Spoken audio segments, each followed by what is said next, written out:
여러분들이 반드시 알아야 될 내용들이 있으니까요. 104페이지 밑에 거 됐고 문법 표현들 뭐뭐 할 겁니다. 오케이 됐어. 104페이지엔 딱히 볼 거 없네요. 한 장 넘겨서 105페이지. 위에 제재 소개라고 나와 있는데 문법 내용이니까 전혀 중요한 얘기 아니죠? 패스. 자, 이제 밑에 보러 갑시다. 오늘 문법 요소 기본적인 내용들 확인할 거예요. 첫 번째 문법 요소. 당신네들은 중간고사에 들어갈 때도 있고 기말고사에 들어갈 때도 있었고, 네, 그래서 의문이랑 문법 요소랑 둘 중에 하나가 중간에 나올 거예요. 그래서 미리 해놓는다고 생각하시면 됩니다. 자, 문법 요소에서의 높임의 대상, 높임 표현, 피동, 사동 표현, 인용 표현, 시간 표현 확인할 건데 그렇게 많은 양은 아닙니다. 됐고, 어미의 체계, 오케이. 다음 106페이지 넘어가도록 할게요. 자, 이제부터 천천히 볼 겁니다. 문법 요소는 화자가 자신의 의도를 상황에 맞게 표현하도록 도와주는 언어 요소입니다. 즉, 문법 요소를 잘 지켜야 내가 하고 싶은 말을 상대에게 잘 전달할 수 있다. 따라서 의사소통을 정확하고 효과적으로 하기 위해서는 문법 요소를 이해하고 적절히 인용해야 합니다. 높임 표현, 시간 표현, 피동 표현, 인용 표현 등이 있습니다. 밑으로 이제 내려가죠. 본격적으로 시작합니다. 높임 표현. 화자가 어떤 대상이나 상대의 높고 낮은 정도를 구별하는 표현 방법을 높임법이라고 합니다. 높임법 네모. 국어의 높임법은 높임의 대상이 누구냐 상대 높임법. 상대 높임법 밑에다가 쓸까요? 이야기를 듣는 청자. 주체 높임법 문장에서의 주어. 객체 높임법 말 그대로 객체인데요. 두 개 쓸 거예요. 목적어, 부사어. 에 대한 높임 표현으로 나눠집니다. 일단 확인해야 될 내용 첫 번째, 높임법은 세 가지가 있다. 상대 높임, 주체 높임, 객체 높임. 상대를 높이면 상대 높임, 주체를 높이면 주체 높임, 객체를 높이면 객체 높임. 너무 쉬운 말이지. 상대는 이야기를 듣는 청자, 주체는 주어, 객체는 목적어, 부사어. 상대 높임법은 이제 시작합시다. 화자가 청자를 높이거나 낮추는 방법, 청자에다 체크. 중요한 말이죠. 종결 표현을 통해서 실현을 합니다. 무슨 말이야? 너 왜 나한테 반말인데? 존댓말 해야지. 그러면 어떻게? 우리가 하고 싶은 말의 문장의 맨 끝에만 바꾸지. 그거를 종결 표현을 바꾼다 라고 생각하시면 됩니다. 상대 높임법은 크게 격식체와 비격식체로 나누는데요. 숫자 쓰죠. 격식체는 4가지, 비격식체는 2가지. 격식체는 격식을 치러야 하는 상황이나 공적인 상황, 심리적인 거리를 둡니다. 심리적인 거리가 있다. 오히려 안 친한 사람한테 존댓말 함으로써 약간 거리감을 두는 거지. 비격식체는 비격식체 체크. 격식을 덜 차리는 사적인 상황에서 사용하며 주로 친근감을 줍니다. 무슨 말이냐? 똑같은 사람을 만남에도 평소에는 비격식체 쓰다가 공식적인 자리에서는 서로 격식체 쓸 수 있습니다. 토론 대회에서 이영준 학생 말씀해 주십시오. 뭐뭐 해 주세요. 주십시오. 요거를 하십시오체라고 하고요. 격식체에 해당됩니다. 동아리 방에서 영준 선배 책 좀 빌려주세요. 요에다가 동그라미. 얘는 해요체, 비격식체다. 아, 토론 대회는 위에다가 쓸까요? 공식적인 자리고. 비격식체를 쓴 거는 사적인 자리다. 똑같은 대상이라도 어느 위치에 있느냐에 따라서 격식체와 비격식체를 쓸 수 있습니다. 밑에 가와 나는 모두 상대를 높이지만 토론대회라는 그렇죠. 공식적인 상황에서는 하십시오. 격식을 차려 높였고 나에서는 해요체 상대를 친근하게 높입니다. 106페이지 요거 자, 그래서 여러분들이 하셔야 할 일은 여기에다 빨간색 네모쳐 놓고 외우는 부분인데요. 민서양은 끝까지 다 외우셔야 하고, 그 다음은 일단은 기본적으로는 요 정도까지. 여기는 반드시, 여기까지, 요 네모칸은 반드시 외워주셔야 한다. 라는 것들 살펴볼게요. 격식체는 하십시오, 높임 표현이고요. 아주 높임. 하오체, 예사 높임, 높임 표현이고요. 하게, 낮춤 표현이고, 해라, 낮춤 표현. 해요, 높임. 해, 낮춤. 해라체와 해체는 뒤에 라가 붙냐 안 붙냐 요 정도로 차이를 확인하시면 된다. 시험 문제는 어떻게 나오겠어요? 여기에다가 밑줄 그어놓고 같은 표현, 같은 등급의 높임 표현 찾기 이렇게입니다. 여기에다가 이렇게 표현해 놓고 같은 표현의 같은 등급의 높임 표현 찾기 정도가 될 거다. 순식간에 106페이지 지났고 107페이지 확인하러 갈게요. 문법 요소의 역할과 종류 패스. 높임 표현의 개념과 종류는 확인하셔야 되겠죠. 어떤 대상의 높고 낮은 정도를 구분합니다. 청자를 높인다, 상대 높임. 서술의 주체, 주어를 높이면 주체 높임. 객체를 높인다, 객체 높임. 헷갈리니까 한 번 더 씁시다. 서술의 객체에는 뭐가 있어요? 라고 하면 목적어, 부사어. 선생님, 부사어는 엄청 많은 걸로 알고 있는데요. 부사어는 미리 하나만 씁시다. 누구누구에게를 누구누구께 요걸로 바꾸면 된다. 영어에는 간접 목적어라고 알고 있지만 우리말에서는 직접 목적어, 부사어예요. 누구누구에게는 할머니에게, 할머니께, 할아버지에게, 할아버지께 준다, 드린다 이런 식으로. 지금 우리는 높임 표현 세 가지 중에 첫 번째 누구 했어요? 상대 높임법 했죠. 상대 높임법은 누구를, 청자를 높이거나 낮추는 겁니다. 어떻게? 말의 끄트머리를 잘 정리하라는 거죠. 말의 끄트머리, 종결 표현을 통해서 실현됩니다. 오십시오, 오시오, 오게, 와라, 오세요, 와 이런 것처럼. 격식체와 비격식체가 있는데요. 숫자 한 번만 더 쓸게요. 격식체 4가지, 비격식체 2가지. 격식체 하십시오, 하오, 하게, 해라. 비격식체 해요, 해. 격식체에 격식을 차려야 하는 공간 너무 당연하잖아요. 꼬불꼬불 밑줄, 심리적 거리를 둡니다. 비격식체에는 격식을 덜 차리는 사적인 상황, 그 다음 친근감을 줍니다. 라는 것들 확인하시면 되겠지. 밑에 이것만은 꼭 여기 문제만 같이 풀 거예요. 우리말의 무엇에는 높임 표현, 시간 표현, 피동 표현, 인용 표현이 있다. 우리말의 무엇에는, 문법 요소에는 높임 표현, 시간 표현, 피동 표현이 있습니다. 다음, 국어에서의 높임법은 청자가 누구냐에 따라 상대 높임, 주체 높임, 객체 높임으로 나눈다? 아니에요. 청자에 따른 건 상대 높임만 해당하는 거고 청자라는 말을 지우고 누구를 지우면 돼요. 높임법은 높임의 말은 길지만 고쳐 씁시다. 높임의 대상이 누구냐에 따라서 상대, 주체, 객체로 나눕니다. 상대 높임법은 존댓말 반말이죠. 종결 표현을 통해 실현된다. 네. 심리적 거리를 두는 건 격식체. 친근함을 주는 건 비격식체. 상대 높임과 격식체에서 상대를 높이는 표현에는 무엇과 무엇이 있어? 상대를 높이는 표현에는 상대 높임법이니까 격식체와 비격식체가 있습니다.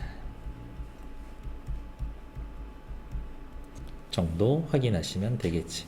포인트는 이거예요. 상대 높임법, 청자, 종결어미, 격식체, 비격식체. 조금 더 나아가면 격식체 하십시오, 하오, 하게, 해라. 비격식체 해요, 해. 요 정도. 상대 높임법은 누구? 상대, 청자를 높이거나 낮추는 것. 다음 페이지 한 장 또 넘어가도록 할게요. 담화 상황과 문법 요소 두 번째. 다음 주체 높임법이라고 되어 있죠. 체크할까요? 주체 높임법은 서술의 주체를 높이는 표현입니다. 주체 위에다가 이렇게 씁시다. 주어. 주어는 뭘 주어라고 해요? 이, 가라는 조사 붙는 대상을 주어라고 이야기를 합니다. 주체 높임법은 말을 하는 방법, 서술어의 어간에 1. 선어말 어미 시를 붙인다. 선어말 어미 시. 온다, 오신다, 간다, 가신다.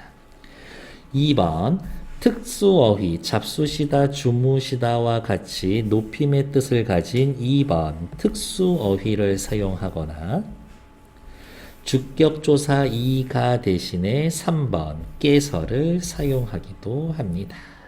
라는 것들. 밑에 지금 표시한 거를 묶어쳐서 설명하면 주체 높임 위로 이렇게 화살 표시하세요. 시, 특수어휘, 깨서 요렇게 세 단어 쓰시면 된다. 밑에 볼까요? 누가 봐도 할아버지죠. 할아버지께서 책을 읽으신다. 자, 칠판 보세요. 높임의 대상 누구야? 할아버지지. 책을 읽으신다. 읽는 건 누구야? 할아버지지. 그러니까 확실히 할아버지는 뭐야? 주체지. 주체를 높이기 위해서 1번 읽으신다에서 시에다가 동그라미 하고 1. 할아버지께서 깨서에다 동그라미 하고 3. 이렇게. 2번은 있을 때도 있고 없을 때도 있지. 다음 할아버지께서 떡을 잡수신다. 높임의 대상 누구? 할아버지. 할아버지께서 먹는 거죠. 드시는 거지. 확실히 할아버지 주체. 할아버지를 높이기 위해서 무슨 짓을 했지? 잡수신다, 잡수시다 라고 하는 특수어휘 썼죠. 2. 할아버지께서 라고 하는 주체 높임의 주격조사 썼죠. 3. 이렇게 확인하시면 된다. 그래서 높임 표현 나올 때는 이거야. 누구를 높이나 어떻게 높이나 요거를 먼저 확인하셔야 한다. 다시 누구를 높이나 이거를 제일 먼저 확인하셔야 한다. 밑에 가와 나에서는 또 체크합시다. 주어를 높이기 위해 높임의 주격조사 깨서 선어말 어미 시 특수어휘 잡수시다를 각각 사용했습니다. 하지만 우리는 이미 알고 있죠.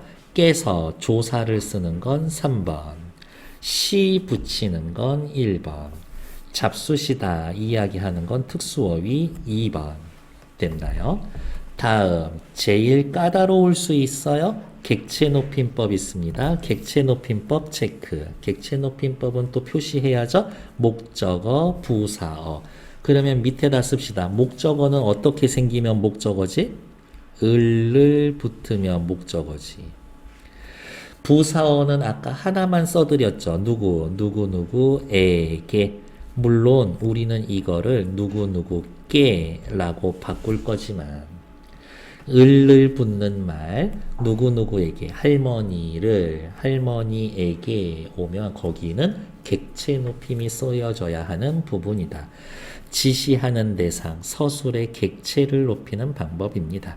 객체 높임은요. 할머니를 모시고 할머니를 뵈다 할머니를 뵙다 할머니께 드리다 할머니께 여쭈다 할머니께 여쭙다 와 같은 높임 표현을 가진 특수 어휘를 통해서 실현이 되며 1. 부사어의 경우 에게 대신 깨를 사용합니다. 2번. 자, 밑에 그림 볼게요. 진아가 할머니를 뵈러 간다. 높임법 나오면 제일 먼저 뭐 하라 그랬어? 높임의 대상이 누군지 찾아서 네모 쳐놓으라고. 진아가 할머니를 뵈러 간다. 할머니에다가 네모. 할머니 봤더니 뒤에 어머 를 붙었네. 위에다 쓸까요? 를 붙었네. 목적어군. 목적어는 어디에 들어갔었지? 객체 높임이었었지. 그럼 또 객체라고 쓰고 할머니를 높이기 위해서 무슨 수작을 벌였습니까? 되러라고 하는 특수어휘 썼습니다. 1번. 진아가 할머니께 과일을 드렸다. 높임의 대상 누구야? 할머니. 뒤에 봤더니 깨라는 애게 대신에 깨 붙었고 주었다가 아니라 드렸다 들어갔죠. 그럼 드렸다 동그라미 하고 특수어휘 1번. 누구누구 깨 애게라는 조사 대신에 깨 썼습니다. 2번 객체 높임 이런 것들. 다음 가에서는 죄송해요. 여기 씁시다. 할머니께. 그럼 또 한 번 씁시다. 부사어. 부사어는 어디에 들어갔지? 주체, 객체, 상대 중에서 객체에 들어갔었죠. 목적어인 할머니를 높이기 위해 되다라는 특수어휘를 사용했고 1번.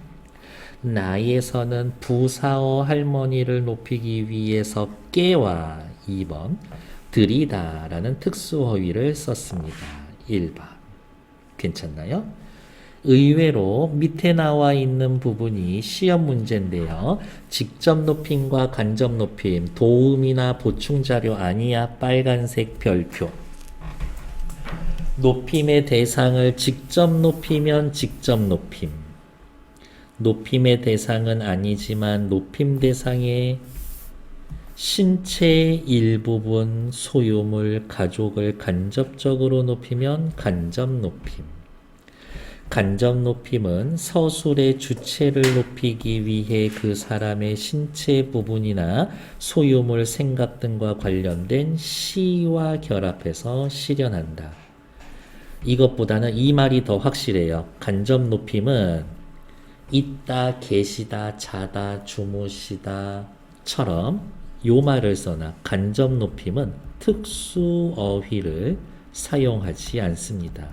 이게 더 확실할 거예요. 시만 씁니다.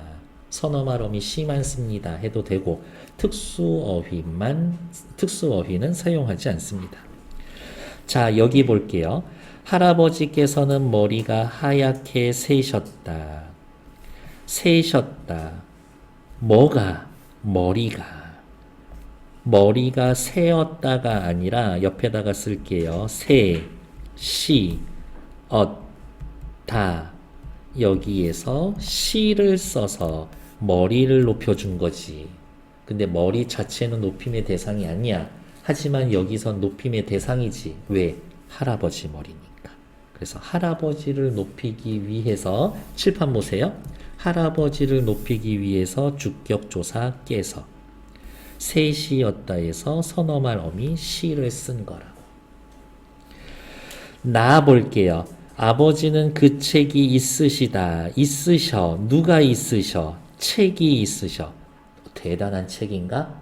그렇지는 않지만 여기에서는 시를 써서 책을 높여줬죠. 왜? 이 책의 주인이 아버지니까. 책을 높임으로 해서 책 주인 아버지를 높여줍니다. 그러면 더 높여주기 위해서 특수어휘 계시다 쓰면 되잖아요. 여기 보여요? 간접 높임은 특수어휘 사용하지 않는다고. 조회 시간에 교장 선생님 말씀이 계시겠습니다. 그거 틀린 말이라고. 그냥 있겠습니다. 있으시겠습니다. 거기까지만 하면 된다고. 어머니는 우산이 없으십니다. 없으십니다. 또 여기에서도 누구? 시 썼죠. 누구를 높이기 위해서? 우산 높이기 위해서. 아니지. 우산의 주인 어머니를 높이기 위해서. 쿠션 매겨서 어머니를 높여줍니다. 간접 높임. 간접 높임은 다시 기억해야 돼. 뭐라고? 특수어휘 사용하지 않습니다.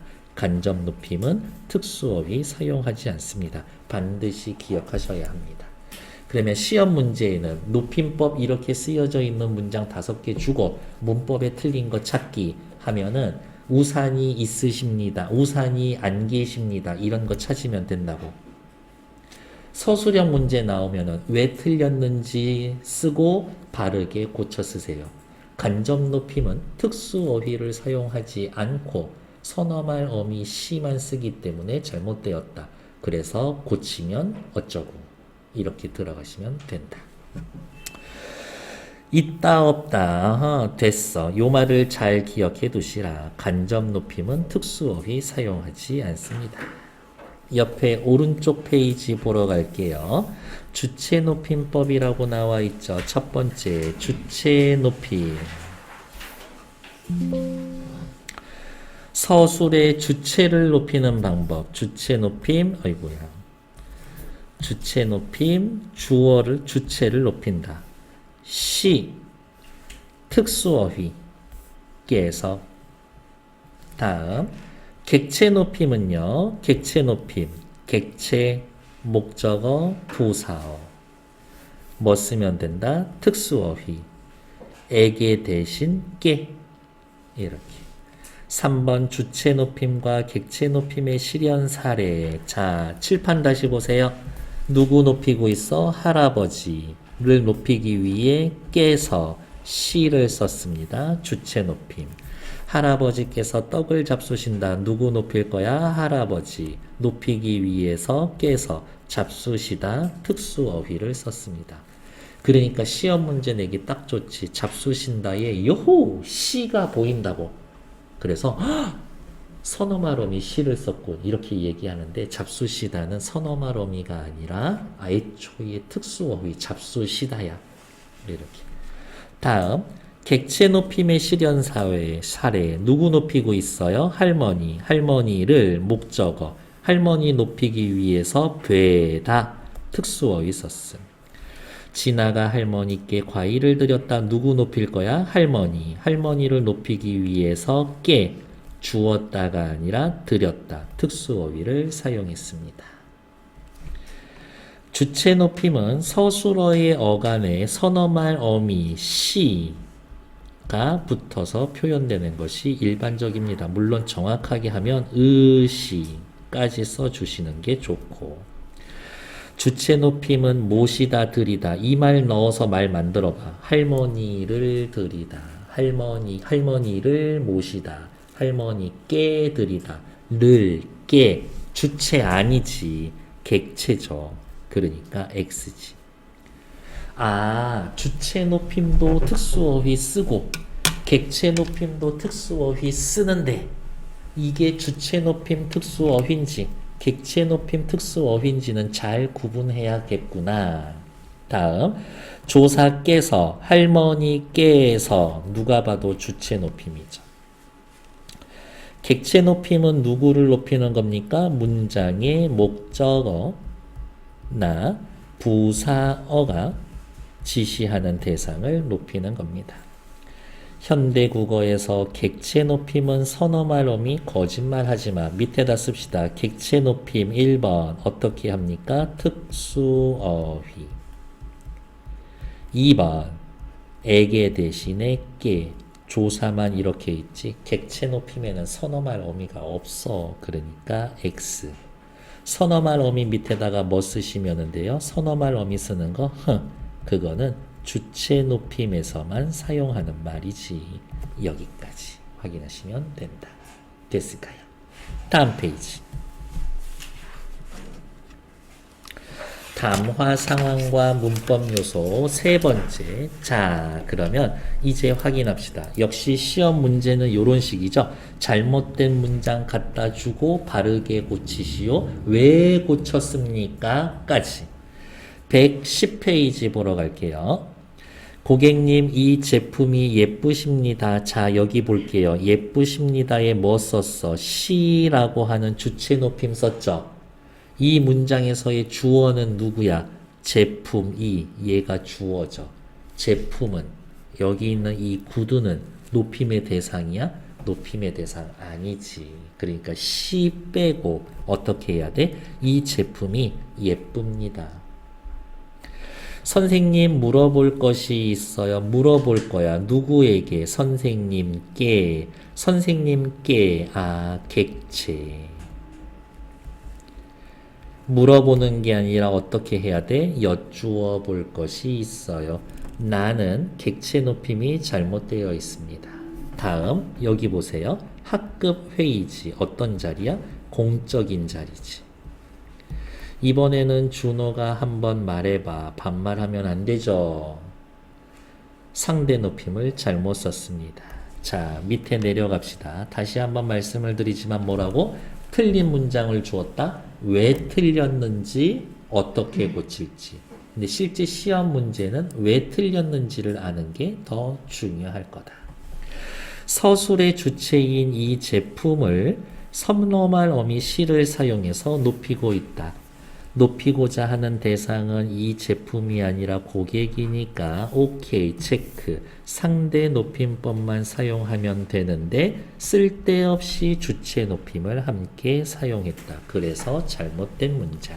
나 선생님께 물어보다라는 표현을 사용했는데 학생 입장에서는 선생님이 높임의 대상이니까 물어보다가 아니라 여쭈다를 사용해야 한다. 나에서는 객체 높임법에 맞는 표현법을 쓰지 않았다. 다에서는 학급 회의와 같은 공식적인 자리에서 예의를 갖추지 않고 상대방을 낮추었다.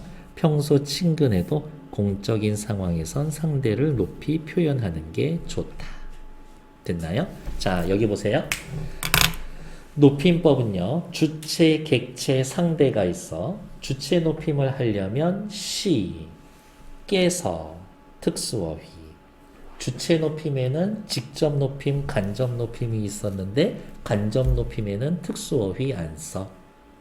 다음, 상대 높임법은 이야기를 듣는 청자를 높이거나 낮추는 건데 격식체, 비격식체 나누고 격식체에는 하십시오, 하오, 하게, 해라. 비격식체에는 해요, 해. 객체 높임법은 목적어, 부사어를 높여주는 건데 방법은 두 가지. 깨서, 특수어휘. 이런 식으로. 시험 문제에는 잘못된 문장 던져주고 고치기. 왜 틀렸는지 확인하기. 그 다음 여러 개 틀린 문장 주고 틀린 이유가 같은 거. 그러면 그렇게 찾으면 돼. 주체 높임 잘못된 거, 객체 높임 잘못된 거, 상대 높임 잘못된 거끼리 모으기 정도. 높임법 끝. 다음은 시간 표현이죠. 나 내일 영화 보러 갔어. 뭔가 어색하죠. 내일이면 미래인데 갔어는 과거니까 시간 표현이 잘못되어 있지. 오늘 당신 완전 귀여운 중인데 이런 표현 안 쓰잖아요. 완료와 진행에 대해서 이야기를 할 거예요. 밑으로 내려갑시다. 이제 우리 뭐 합니까? 시간 표현합니다. 시간 표현. 어떠한 상태나 동작이 일어나는 시간과 관련된 일을 표현하기 위해선 문법 요소를 시간 표현이라고 하는데 옆에다가 그냥 이렇게 쓸게요. 시간 표현은 과거, 현재, 미래를 나누는 시제와 완료와 진행을 나타내는 동작상을 나타낼 겁니다. 시간 표현은 두 가지, 시제와 동작상 두 가지가 있습니다. 시제는 발화시와 사건시의 관계에 따라서 과거, 현재, 미래. 발화시는 무슨 뜻이에요? 말하는 때. 사건시는요, 사건이 터지는 때, 일이 벌어지는 때. 일이 벌어지는 때. 에 따라서 과거, 현재, 미래를 기준으로 나눕니다. 하지만 요거예요. 발화시가 기준이야. 여기에는 발화시와 사건시의 관계라고 해놨는데 보통 문법 체계에는 발화시를 기준으로 이렇게 얘기해 줄 거예요. 과거 시제는 무슨 말이야? 사건이 터지고 그거에 대해 말을 하는 거지. 누가 먼저야? 사건시가 먼저야. 현재는 사건이 터질 때 말하고 있지. 사건시와 발화시가 일치하지. 미래는요, 내가 말해놓고 사건이 터질 거야. 발화시가 먼저, 사건시가 나중에. 그 말을 이렇게 표현해 놓은 겁니다. 체크할 부분 있죠? 시제는 다음과 같이 어미와 시간 부사를 통해서 실현이 됩니다. 먹다, 먹는다, 먹겠다. 과거, 현재, 미래. 옆 페이지 넘어갈게요. 높임 표현이 오용, 잘못 사용된 사례. 요거는 아까 다 확인했으니까 패스. 시간 표현의 개념과 종류. 시간 표현은 시제와 동작 상이 있고요. 시제로 나누면 과거, 현재, 미래. 동작 상으로 나누면 진행, 완료. 과거 시제는 뭐예요? 일 터지고 말하는 거죠. 사건 시, 화살표, 발화시. 현재 시제는요. 사건 시, 발화시가 일치. 미래 시는요. 사건 시가 발화 시보다 나중. 말하고 난 다음에 화살표, 사건 시. 그러니까 화살표 방향만 그을 수 있으면 됩니다. 누가 먼저인지 확인하시면 되겠죠. 밑에 고객님 이 제품은 예쁘십니다. 높임 표현 어디 들어가 있어요? 여기 예쁘십니다. 자, 놓치기 쉬운데 예쁘십니다에는 높임 표현 두 가지가 들어가 있어. 뭐 들어가 있어? 주체 높임이랑 상대 높임이 들어가 있어. 상대 높임은 잘 썼어. 하지만 주체 높임, 시 안 써도 되는 시를 썼죠.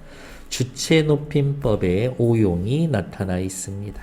그러면 고치세요. 어떻게? 이 제품이 예쁩니다. 이렇게 고치면 되겠죠.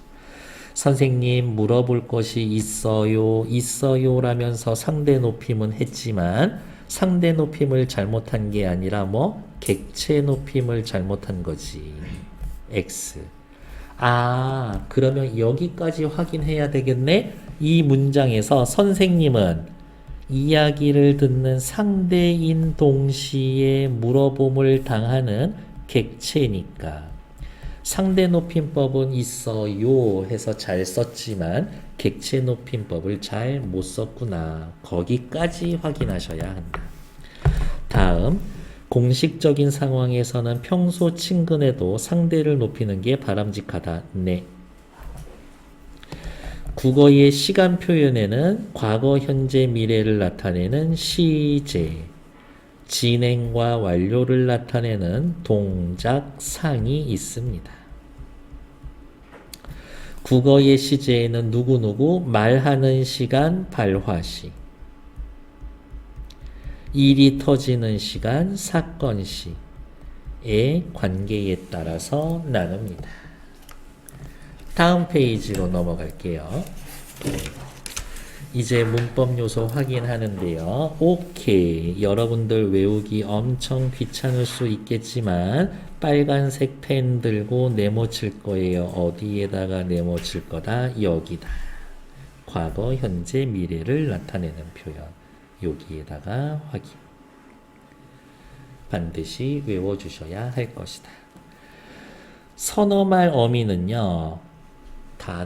하나의 단어 안에 끼어 있어. 그러면 그게 선어말 어미야. 어렵게 생각하지 마. 선어말 어미는 동사 형용사에 그 중간에 끼어져 있어. 앞뒷말이랑 꽉 붙어가지고 띄어쓰기 없이. 관형사형 어미는 에헴 하고서 어디가 있어? 내가 먹던 한 칸 띄고 빵. 귀엽던 한 칸 띄고 동생. 띄어쓰기가 되어 있고 뒤에 말 꾸며주는 것처럼 되어 있으면 걔는 관형사형 어미야. 내가 보는 띄고 영화. 지금 너무 사랑스러운 띄고 내 동생. 뒤에 오는 말을 꾸며주는 것처럼 한 칸 띄어쓰기하고 꾸몄으면은 관형사형 어미지. 미래 시제는요. 내가 볼 한 칸 띄고 영화. 뒤에 오는 말 꾸며주죠. 얘네들이 관형사형 어미다. 동사 과거, 현재, 미래에 따라서 선어말 어미, 관형사형 어미, 시간부사는 고민할 필요가 없고 주의하셔야 될 거는 뭐냐면 바로 요 포인트예요. 동사하고 형용사하고 구분되는 부분들이 있지. 얘네들 확인하시면 된다. 라는 것들. 근데 이거를 외우려면 피곤해. 그래서 동사 대표 먹다. 형용사 대표 예쁘다. 요거를 가지고 붙여보시면 됩니다. 뭐 이렇게 깜짝 놀래. 잘못 칠할 수도 있지. 예. 다 손에 묻었다고? 네. 밑으로 내려가도록 할게요. 내려가기 전에 자 볼게요. 어제 바람이 불었다야. 이제 필기 여기 지금은 안 해도 돼. 칠판 봐주세요. 어제 바람이 불었다. 이거는 과거야. 왜 과거야? 어제라는 시간 부사 때문에. 엇이라고 하는 앞뒤로 꽉 붙어있지. 선어말어. 지금 바람이 분다. 현재야. 왜? 지금이라는 시간 부사. 불다에 붙은 니은. 선어말 어미 때문에. 내일 바람이 불겠다. 미래야. 내일 시간 부사. 불겠다에서의 이 get. 이렇게 확인하시면 된다. 됐을까요? 물론 이 get은 여러 가지 의미가 또 따로 들어가서 get 하나만 가지고도 문제 하나 낼 수 있습니다. 이렇게 일단 대기. 다음 칠판 보세요. 시간 표현은 뭐 있다라 그랬지? 시제하고 동작상 있다 그랬죠. 시제는 발화 시와 사건 시의 관계에 따라서 과거, 현재, 미래. 선어말 어미를 쓰거나 관형, 사형 어미를 쓰거나 시간 부사를 쓰거나. 이제 뭐 하면 돼? 동작상. 동작상은 뭐 있었어? 진행, 완료. 동작상은 시간의 흐름 속에 동작의 양상을 나타내는 겁니다. 동작상 체크. 동작의 양상. 대표적인 것으로 진행, 먹는 중이야. 완료, 다 먹어버렸어. 진행상은 뭐 먹고 있다, 먹고 있다, 다 먹어가다. 숙제 다 끝냈니? 끝내. 가고 있어. 끝나가. 끝났어, 안 끝났어? 안 끝났어. 근데 끝나는 중이야. 그러면 진행이지. 이거 여기 있던 빵 어디 갔니? 동생이 다 먹어버렸어. 있다. 얘는 밑에다가 쓸게요. 꽃이 피어 있다. 이런 형태로 쓰는 거예요. 꽃이 피는 건 끝났어. 근데 피어 있는 상태가 유지되는 거야. 그러니까 그거를 진행이라고 보면 안 돼요. 피다라는 동작 자체는 끝난 거야. 그러니까 완료야. 이렇게. 사람이 벽에 걸려 있어.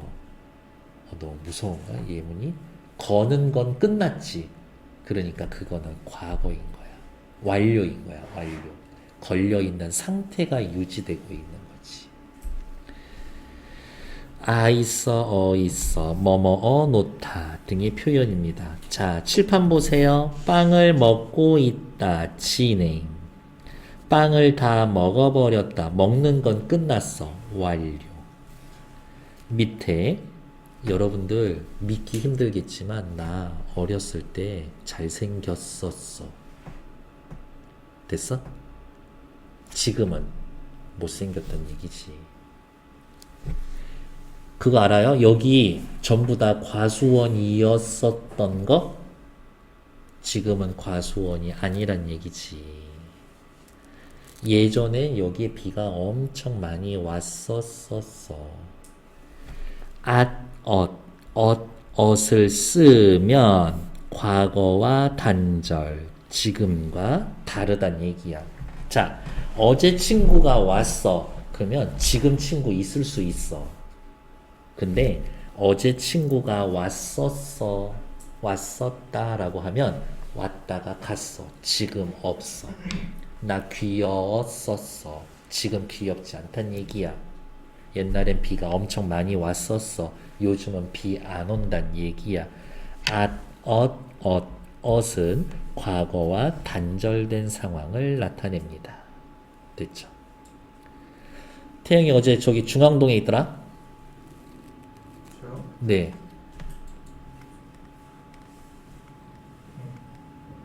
저 보셨어요?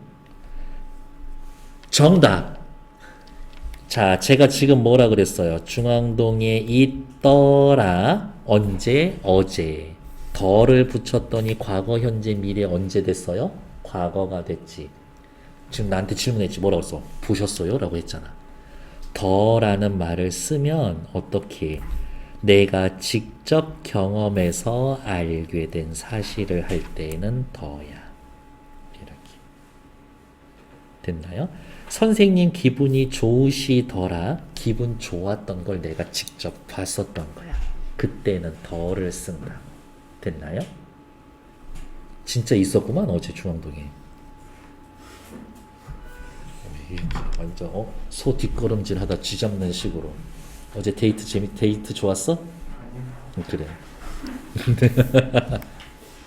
난 너무 부럽거든. 이 학생들 막 데이트하고 이 고등학생들 그 이성교제 하는 게 난 너무 부럽거든. 내가 못 해봐서 그래. 아, 왜 그때 나는 애들하고만 놀아다니면서 맨날 농구하고 오락실만 다니고 그랬었을까? 제가 보기보다 오래돼서 PC방이 아니라 오락실이었었어요. 너무 슬프다 진짜. 100원 넣으면 1시간 할 줄 아는 게임이 있었었는데 이렇게 과거를 실현하는 표현, 현재를 실현하는 표현, 미래를 실현하는 표현 됐어. 이렇게 따로따로 외워놓지 말고 112페이지에 아까 빨간색 해놓은 그 표를 외워놓으시는 게 훨씬 도움이 될 거다. 밑으로 내려갈게요. 동작 상에는 진행과 완료가 있습니다. 진행과 완료. 그런데 여기만 주의하시면 돼요. 뭐뭐 가다. 끝나가. 다 먹어가. 진행이야. 다 먹어버렸다. 끝내버렸다. 있다. 끝내놓았다. 이미 끝난 거지. 완료야. 그래서 진행이랑 완료는 굳이 말을 외울 게 아니라 머리에서 생각 떠올리면 돼. 무엇을? 그 동작이 계속 이어지고 있는지, 그 동작이 끊겼는지. 붙이면 돼. 보았다, 보던, 어제, 아까. 누가 봐도 과거죠. 형용사의 현재 시제를 실현하는 선어말 어미는 존재하지 않는다. 옆에 보세요. 현재, 그렇지. 예를 들면 기본형 뭐야? 예쁘다. 귀엽다. 날씨가 맑다. 날씨가 맑다. 여기 선어말 어미 붙여보자고. 예쁜다, 예쁘는다. 이상하지. 맑다, 맑은다, 막는다. 이상해. 선어말 어미 없어. 그리고 이 문장 빨간색 별표. 형용사는 현재 시제 선어말 어미가 존재하지 않는다. 관형사형 어미 은은 미래 시제를 나타냅니다. 그냥 말을 만들어. 내가 보다의 니은 본 한 칸 띄고 관형사형 어미니까 한 칸 띄라고 그랬지. 내가 본 책. 과거 현재 미래 과거지. X. 국어의 대표적인 동작에는 진행상까지 쓰자. 진행상과 완료상이 있습니다. 먹어버렸어. 먹어놓아. 다 해놓아. 다 뭐뭐 하고 있다. 뭐예요? 완료죠, 완료. 뭐뭐 해버렸습니다. 이거지. 옆에 4번은 요 정도 할 수 있을 것 같은데요. 수연이는 모레 집으로 돌아올 것이다. 일단 옆에다가 쓸까요? 미래. 바람이 세차게 불고 있다. 현재. 미래를 어떻게 알 수 있어? 모레. 뭐뭇을 것이다. 요것 때문에 미래죠. 바람이 세차게 불고 있다. 현재야. 왜? 뭐뭐고 있다. 그러면 하나 더 쓸까? 현재 진행. 쌤, 그러면 위에 거는 미래 진행이에요? 미래 완료예요? 그건 따질 수 없지. 시제는 무조건 따질 수 있지만 진행 완료를 따질 수 없는 애들도 있기는 하구나. 시제는 다 따질 수 있으나 진행 완료는 따질 수 없을 수도 있다. 다음 페이지 한 장 또 넘어갈게요. 다음, 그런데 이제 여기가 또 은근히 시험 포인트죠. 담화 상황과 문법 요소. 그런데 시간 표현은 시간만 드러내기 위한 게 아닙니다. 자, 살펴볼게요. 진호가 지금 웃는다. 이거는 대놓고 어떻게 해요? 현재를 나타내지. 그렇지 않나? 다음 여기 보세요. 승주가 내일 떠난다. 니은 얘는 뭐야? 가까운 미래지. 이순신은 명량대첩에 나아갔고 기적같이 승리를 거둔다. 니은 붙여져 있죠. 얘는 과거의 사건을 드러냅니다. 어머, 제가 알기로는 누구는 니은 얘는 전부 다 현재의 시제 선어말 어민데 상황에 따라 현재 그냥 옆에다가 쓰자. 상황에 따라 문맥에 따라 현재, 미래, 과거 모두 표현할 수 있구나라고 확인하시면 되겠다. 됐을까? 아버지가 아끼던 3천만 원짜리 고려청자를 고려청자 3천만 원 안 하지 한 3억짜리 고려청자를 동생하고 장난치다가 깼어. 그럼 이제 여러분들은 동생이 놀다가 깼어. 그럼 동생한테 얘기하겠죠. 뭐라고 얘기할까? 넌 이제 아버지한테 죽을 것이다. 이렇게 얘기할 거야? 아니지. 넌 이제 아빠한테 죽었다. 과거 표현을 쓰지만 과거 시제 선어말 어미를 쓰지만 미래를 나타낼 수도 있지. 과거 시제 선어말 어미 at은 아이고야. 과거 시제 선어말 어미 at은 미래 시제 선어말 어미 get도 마찬가지입니다. 과거 시제 선어말 어미 at은 기본적으로 과거를 표현하지만 여기 보세요. 꽃이 활짝 피었구나에서의 이 ot은 상태가 완료된 후 지속되거나 영향 미치고 있는 상황을 나타내기도 합니다. 그러니까 at이 무조건 단순하게 과거를 나타내는 건 아니다. 이대로 공부하면 틀림없이 대학에 붙었어. 처럼 미래의 사건이나 일을 정해진 것처럼 표현할 때도 사용할 수가 있습니다. 다음, get은 기본적으로 미래 시제예요. 고향에서는 벌써 추수를 끝냈겠다. get은 끝났겠지 라면서 추측을 나타내기도 하고 올해는 목표를 꼭 달성하겠다에서처럼 의지를 나타내기도 합니다. 이 중에서 제일 많이 나오는 건 일반적으로는 get을 훨씬 더 많이 물어봅니다. 하지만 요 교과서에서는 at을 더 중요하게 다루고 있다. 그렇게 확인하시면 됩니다. 과거인데 단순히 과거 아니구나. 는, 니은, 현재인데 단순히 현재만 하는 거 아니구나. get은 미래인데 추측, 의지의 상황이 있구나. 그러면 시험 문제는 어떻게 나와요? 벌써 추수를 끝냈겠다. 보기. 밑줄 친 get과 같은 의미로 나타나 있는 것 1, 2, 3, 4, 5번 추측 들어간 거 찾으면 된다고. 됐나요? 옆에 나와 있는 2번 문제처럼 같이 물어볼 수도 있다. 그러면 여기까지 읽었으니까 그냥 2번 문제 바로 풀러 갈까요? 옆에 115페이지 2번 보러 갑시다.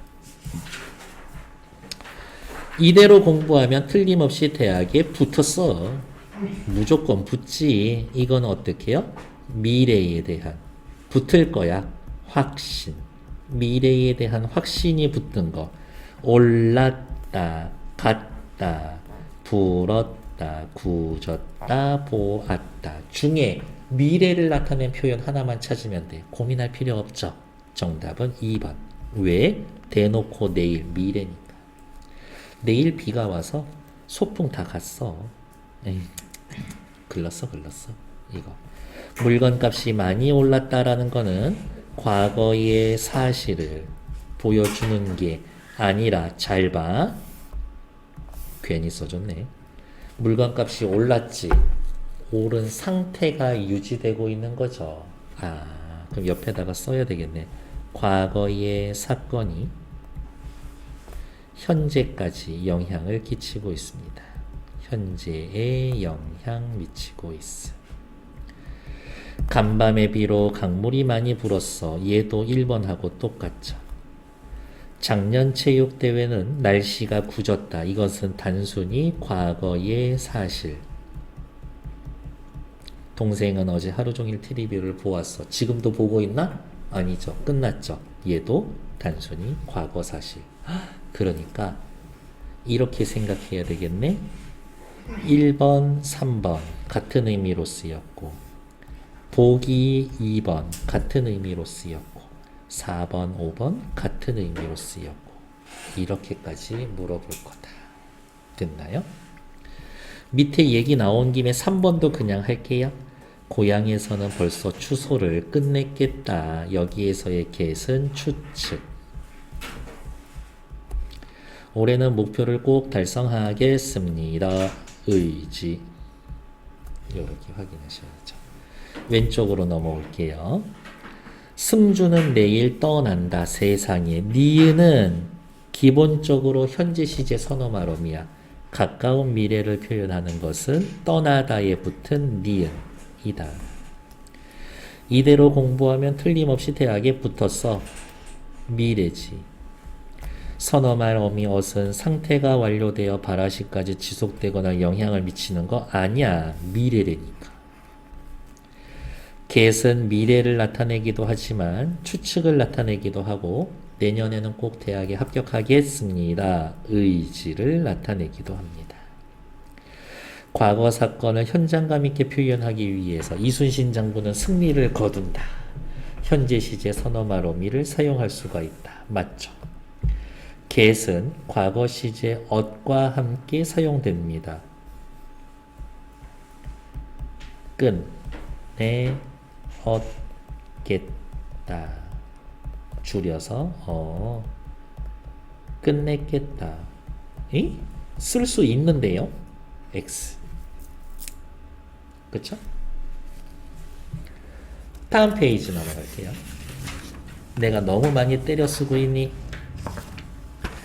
피해자 무슨 뜻이에요? 피해자. 피해를 당한 사람. 피살자. 피살. 살해를 당한 사람. 피고인.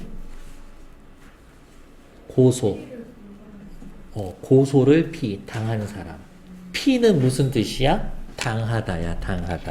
피동 표현. 밑에 나올 때지만 어떠한 동작을 당하다.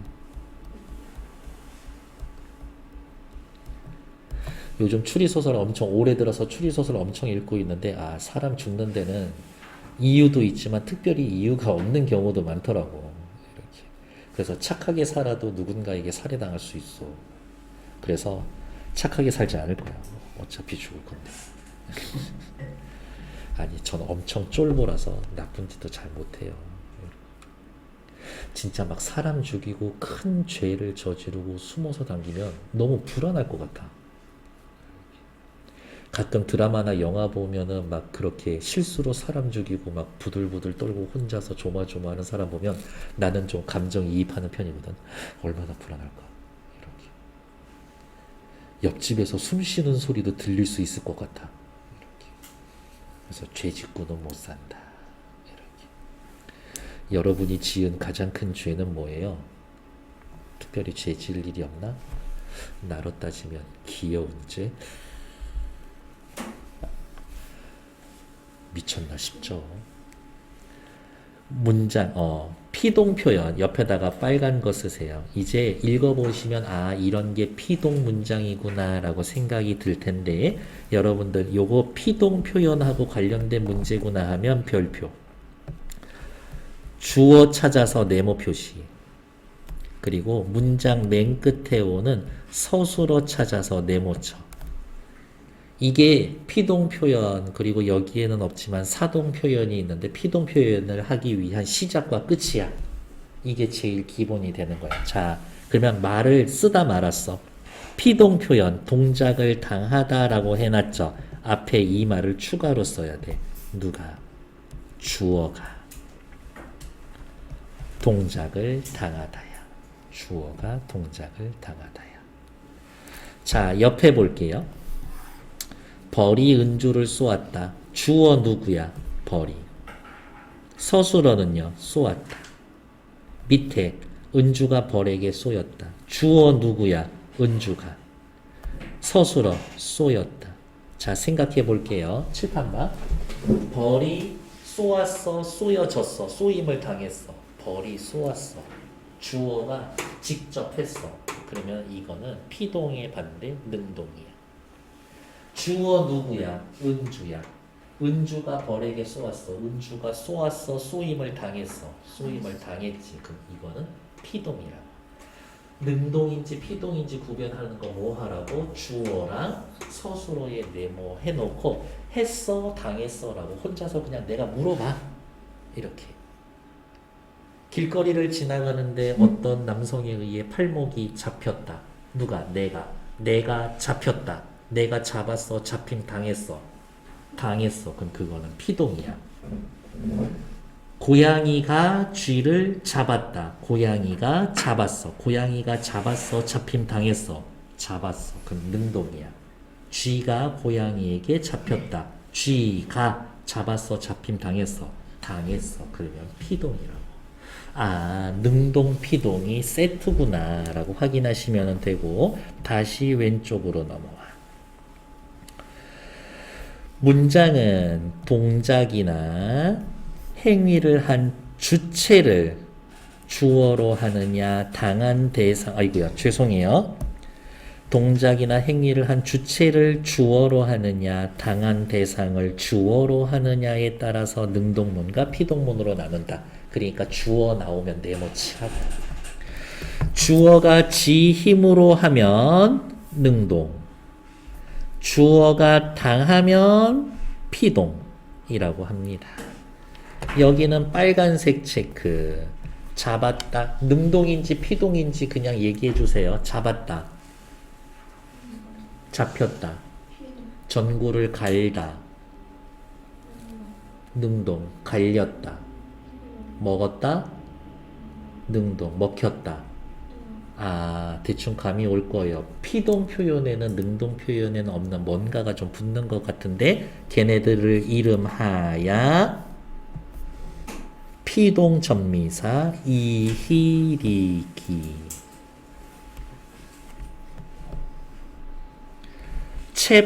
체포되다, 어지다, 뭐뭐게 되다와 같은 표현을 쓰면 피동 표현을 만들 수가 있습니다.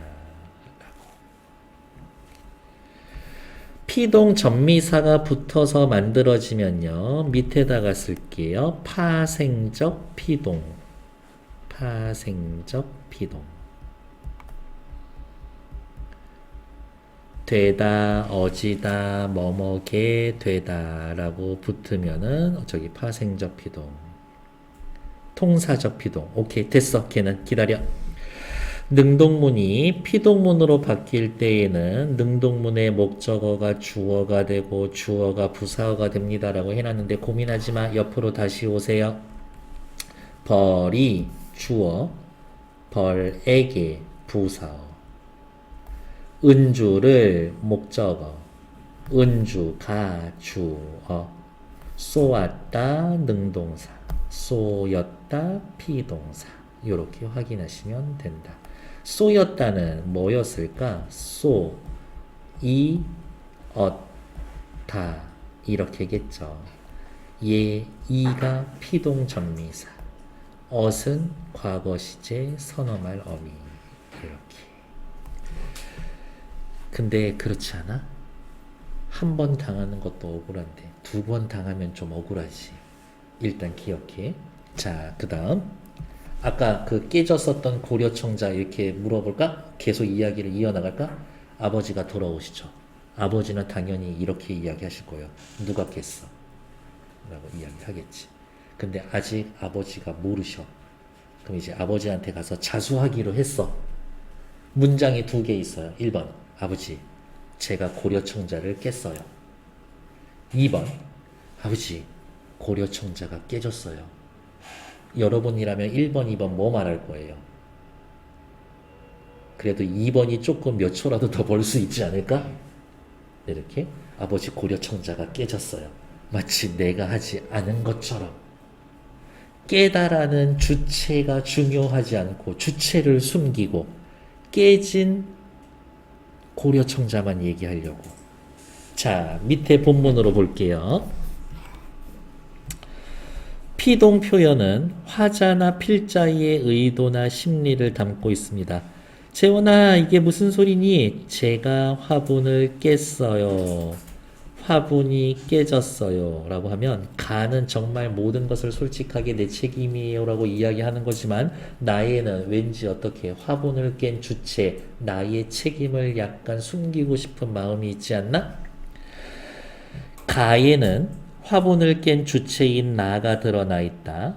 나에는 화분을 깬 행위의 주체는 드러나지 않고 행위를 당한 화분만 나타나 있습니다. 밑줄. 화분을 주어로 내세움으로써 화분이 깨졌다는 사실을 강조하고 깬 주체가 누구인지 부각하지 않으려는 심리.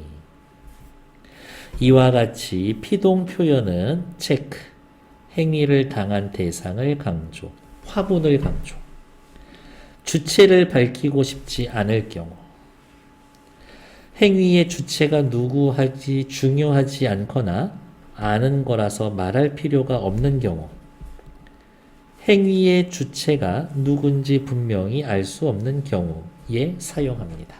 주로 어디에서 이런 피동 표현 많이 써요? 뉴스에서 많이 써요. 뉴스에서 많이 씁니다. 백화점 화장실에서 폭발물이 발견되었습니다. 피동 표현을 쓰는 거지. 폭발물에 주목하라는 거야. 누군지 모르니까. 됐을까요? 내일은 비가 올 것으로 예상됩니다. 피동 표현 쓰는 거지. 누가 예상했는지는 중요하지 않아. 기상청에서 예상했겠지. 이러한 표현을 잘 쓰면 의도를 잘 드러내 줄 수가 있습니다. 다음 페이지. 능동 표현과 피동 표현 나와 있고요. 됐어. 피동 표현을 나타내는 방법 두 가지 있다라 그랬죠. 피동 표현을 실현하는 방법. 피동전미사 이히리기. 뭐뭐 되다, 어지다, 뭐뭐게 되다를 씁니다. 피동 표현을 사용하는 이유는요. 요거는 서술형이든 객관식으로든 잘 나올 수가 있습니다. 그래서 체크하면 다 해야 되니까 패스야. 근데 제가 아까 슬쩍 던졌었던 말이 있었죠. 한 번 당해도 억울한데 두 번 당하면 얼마나 억울할까. 두 번 당합니다. 밑에다가 쓸까요? 두 번 당합니다. 이중피동. 이중피동은 좋은 표현이 아니야. 교실 들어와야 되는데 앞에서 누가 앞에 있는 학생이 안 들어가고 있어. 야, 왜 안 들어가? 문이 열려지지 않아. 문이 열려지지 않아. 이런 말을 썼다고. 근데 이거는 잘못된 표현이죠. 왜? 열려지지는 열다. 어지지 않아. 이렇게 해서 만들어진 표현이거든요. 근데 이히리기 얘만 있어도 피동인데 어지다 피동을 또 썼네. 그러니까 이게 이중 피동이야. 그러면 어떻게 고치면 돼요? 뒤에 거 날려. 문이 열리지 않아. 이렇게 하면 된다고. 됐을까요? 이중 피동은 좋은 표현이 아니다. 반드시 고쳐야 할 것이다. 다음 페이지 넘어갈게요. 그 얘기가 이제 바로 나올 거예요.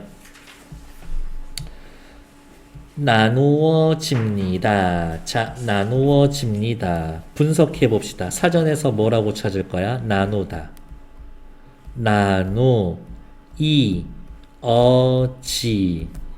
나누어집니다. 이렇게 나눌 수가 있거든요. 나누다. 이히리기 붙었어. 아지다, 어지다 붙었어. 그러면 이게 이중피동이지. 그럼 어떻게 하라고? 뒤에 거 날리라고. 그럼 어떻게 고치면 돼? 닙니다. 이렇게 하라고. 이중피동 쓰지 마세요. 이 건축물은 그에 의해 만들어졌습니다. made by 어쩌고. 이거는 지나치게 영어식 표현이죠. 그냥 그가 이 건축물을 만들었습니다. 능동 표현 쓰면 돼. 밑으로 내려올까요? 피동 표현은 어지다, 뭐뭐게 되다 중 두 가지 중 하나만 사용하면 됩니다. 나뉘다, 어지다 둘이 합쳐져 있습니다. 그래서 아까 고치는 방법 말씀드렸고 밑에 그가 이 건축물을 만들었습니다와 같이 능동문으로 표현해도 될 걸 굳이 피동면으로 표현했습니다. 이러한 문장 뭐라고? 번역투. 번역투 문장은 좋은 문장이 아닙니다. 피동 표현 사용할 필요가 없을 땐 쓰지 마세요. 그러니까 피동 표현 안 써도 되면 쓰지 말고 쓰면은 이중 피동인지 아닌지 좀 주의 좀 하시고 요 정도겠네요. 밑에 인용 표현이 있어요. 끌다, 쓸, 용, 남의 말을 끌어다 씁니다. 다른 사람의 말이나 글을 자신의 말 속에 끌어 쓰는 것을 인용 표현이라고 합니다. 인용 표현은 직접 인용과 간접 인용이 있는데 고민하지 마. 위에다 쓸 거예요. 직접 인용 큰 따옴표. 그리고 밑에다가 라고. 간접 인용은 큰 따옴표 없어 고. 여기 보세요. 큰 따옴표 있죠? 라고. 큰 따옴표 없죠? 고. 가는 직접 인용. 나는 간접 인용. 직접 인용, 간접 인용은 이게 끝입니다. 시험 문제 나와 봐야 가 주고 나로 바꾸세요. 나 주고 가로 바꾸시길. 요 정도로 확인이 될 거다. 됐을까요? 옆 페이지 어디가 있을까? 피동 표현의 오용 사례 잘못된 거 했고 바르게 고쳐봤고요. 인용 표현 여기만 체크하시면 돼요. 직접 인용 라고, 간접 인용 고. 직접 인용 라고, 간접 인용 고. 됐을까요? 조사라고, 고. 일단 둘 다 공통점은 인용을 나타내는 격조사입니다. 그 정도는 확인하시면 된다. 밑에 문제 보러 갈게요. 나뉘어지다는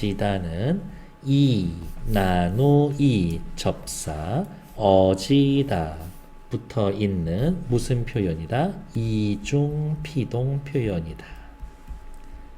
좋지 않은 표현이다. 문법에 어긋나 있다. 이 건축물은 그에 의해 만들어졌습니다. 번역투 문장 맞죠? 인용 표현은 전달하고자 하는 방향에 따라 큰 따옴표 쓰여져 있는 직접 인용 표현과 큰 따옴표가 없는 간접 인용 표현으로 나눌 수가 있습니다. 큰 따옴표라고 직접 인용, 고 간접 인용, 이 정도 확인할 수가 있겠죠. 다음 페이지 넘어갈게요. 국어의 힘 키우기 문법 요소 전체의 내용 확인하러 갈 거예요.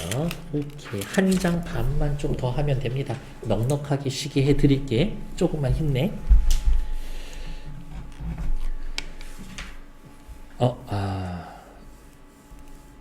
오케이.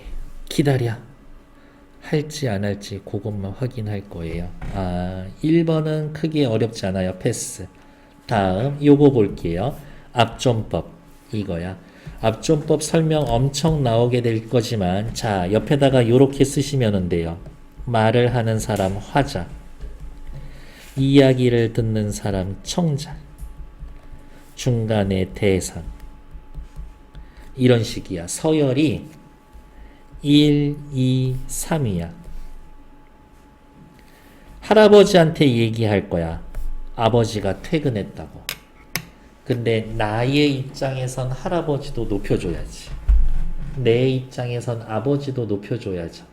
그래서 얘기합시다. 할아버지, 아버지께서 퇴근하셨습니다. 이렇게 이야기를 하면 듣는 할아버지는 뭐라고 받아들일까? 내 아들놈이 나보다 더 서열이 높은가? 라고 생각할 수 있겠지. 다른 상황. 사장님, 김 부장님께서 오셨습니다. 듣는 사장님은 생각하겠죠. 김 부장이 나보다 높은가? 라고 생각할 수가 있겠지. 이럴 때에는 대상이 아무리 화자보다 높아도 대상은 높이지 않는다. 그게 압종법. 할아버지, 아버지가 아직 안 왔습니다. 요렇게 하시면 된다. 높임 표현은 뭐 확인하시면 되겠고요. 그 다음에 여기는 그냥 밑줄 그을게요. 필요한 상품이 계시면 인기 많은 상품이세요. 3만원이십니다. 이거 전부 다 높임 표현 잘못 썼죠? 어떻게 고칠 거예요? 필요한 상품이 있으시면 고칠까? 필요한 상품이 있으시면 제일 인기가 많은 상품이에요. 3만원입니다. 주체 높임을 지나치게 과도하게 사용했죠. 다음, 할머니 생일이라 내일 보러 갈 거야. 보러 가는데 버르장머리 없게 할머니 생일이 아니라 생신. 보러 가는 게 아니라 뵈러 간다. 이렇게 하면 되겠죠. 야, 너네 할머니가 좋아할 것 같아. 할머니가 좋아할 것 같아. 아니요. 할머니께서 좋아하실 것 같아. 이렇게 고쳐놓으면 되겠습니다. 됐나요? 옆으로 바로 넘어올게요. 정우가 밥을 먹었다. 밑에다가 쓸까? 과거. 정우는 밥을 먹는다. 현재. 정우는 밥을 먹겠다. 밥을 먹을 것이다. 미래.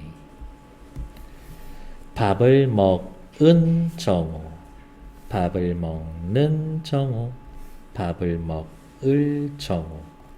는, 을. 얘네 공통점 뭐예요? 관형사 영어미. 왜? 한 칸 띄고 뒤에 오는 말 꾸며주고 있잖아. 관형사 영어미. 됐을까? 옆에 나와 있는 거 2번. 이거는 실제적으로 보는 거고 됐고 됐어. 오케이. 3번 보러 갈게요. 죄송해요. 2에 3번 보러 갈게요.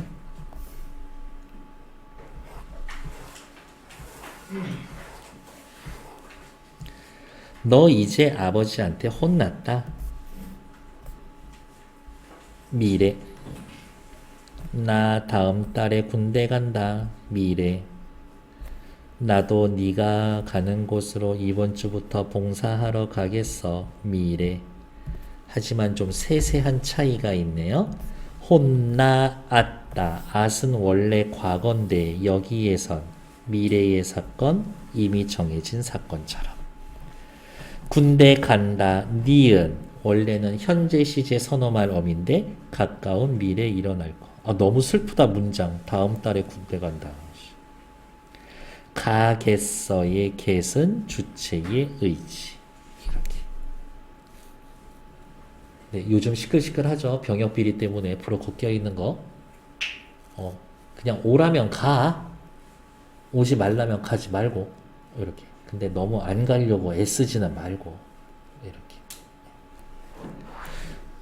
이상해. 요즘 남들은 군대도 금방 갔다 오는 것 같아. 특히 연예인들은. 이렇게. 됐고요. 오른쪽 위로 올라올게요. 피동 표현. 피동인지 능동인지 오면은 뭐 하라 그랬어? 주어 찾아서 네모치라 그랬죠. 여름이 되면 개와 고양이가 많이 버려집니다. 주어 누구야? 개와 고양이.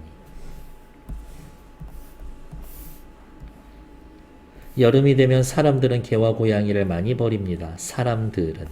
요게 주어죠. 개와 고양이가 버려집니다. 버림을 당합니다죠. 피동이지. 사람들은 많이 버립니다.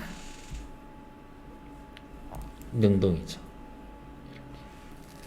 진짠지 모르겠는데 평생 한 주인 밑에서만 자라는 반려동물이 20%가 안 되던데. 이렇게. 그건 너무 슬픈 일이지. 이렇게. 그래서 유퀴즈 나왔었던 그 개 아저씨랑 고양이 아저씨야. 수의사인데 내가 얘를 데리고 와서 정말 행복하게 해줄 수 있는가? 그때 데려다 키워야 된다 그러더라고. 이렇게. 진짜 가족이잖아. 버리는 건 진짜 나쁜 놈들 같다. 문제는 이거예요. 여기 빨간색입니다. 왜냐고요? 거의 시험 문제니까.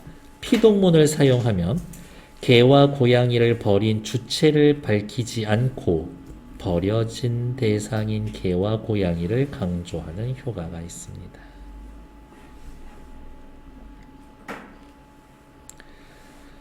창문이 잘 닫혀졌는지 확인해봐. 자, 살펴볼게요. 닫혀졌는지 형태소 분석할게요. 닫다, 닫히, 어지, 얻는지. 히만 있어도 피동인데 어지까지 붙어서 또 피동이 됐죠. 다음, 최근 수돗물에선 녹물이 섞여 나와 말썽이 빚어지고 있습니다. 그냥 녹물이 섞여 나와 말썽을 빚고 있습니다. 이렇게만 해도 되는데 지나친 번역도. 아, 맞아. 피동 표현 나오면 주어 서술어 네모쳐 놓고 했어 당했어 생각한 다음에 능동인지 피동인지 확인하고 이중 피동인지 확인하고 불필요한 거였었는지 확인하고 그러면 끝나지. 다음, 직접 인용 간접 인용 바꾸는 건 어렵지 않을 겁니다. 다음 페이지 122쪽에 나와 있는 건 확인해 주시면 되겠고, 요거는 학교 교과서 상관없이 123쪽까지 무조건 숙제예요. 이거 원래 문법 표현에서의 진짜 필요한 거에 한 3분의 2밖에 없어. 3분의 1은 빠져 있어. 4분의 1 정도 빠져 있어요. 사동 표현은 좀 해주셔야 되는 건데. 됐을까? 10분만 쉬었다가 할게요. 수고했어.